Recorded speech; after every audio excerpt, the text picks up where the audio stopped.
Good afternoon guys, আমি এখন আছি পনবুধারা শিব মন্দিরের সামনে। এটা হচ্ছে পনবুধারা ভিউ পয়েন্টের ঠিক উল্টো দিকে এই শিব মন্দিরটা আছে। তো আমি ভাবলাম সবার আগে বাবার দর্শন করে নিই, তারপর পনবুধারাতে ঢুকবো। আচ্ছা চলুন পনবুধারার দিকে একটু যাওয়া যাক।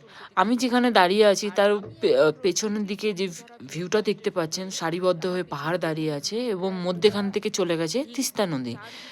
আর আমি আপনাদের নিচের স্পটটাও দেখাবো একবার। জাস্ট যেখানে দাঁড়িয়ে আছি তার নিচের স্পটটা দেখুন, মানে অতুলনীয়। জাস্ট মানে মুখে বলে বোঝানো যাবে না, এত সুন্দর ভিউ পয়েন্ট। প্রতিটা পয়েন্ট, প্রতিটা ভিউ, প্রতিটা পাহাড়ে স্টেপ বাই স্টেপ, মানে মনে হচ্ছে না মন কেড়ে নিচ্ছে। মানুষ পাহাড়ে আসে কেন? একটু শান্তির খোঁজে। বাট এখানে শান্তি, স্নিগ্ধ আর অতুলনীয় রূপ তিনটেরই দর্শন আপনারা এখানে করতে পারছেন। ওই হচ্ছে সেলফি পয়েন্ট, ওইখান থেকে গিয়ে সেলফি তোলা যায়। মানে আহ, আহ, এক কথায় বলবো জাস্ট অসম। আর এই পনবুধারা ভিউ পয়েন্ট হচ্ছে কালিম্পংয়ে অবস্থিত। এই ভিউ পয়েন্টের আর এক নাম হচ্ছে সেলফিধারা ভিউ পয়েন্ট। আমি তো খুব এনজয় করছি, খুব এনজয় করছি। মানে দু চোখ ভরে গেল আমার, এবং এক গাদা স্মৃতি নিয়ে আমি ফিরবো কলকাতাতে। আপনারাও এনজয় করুন।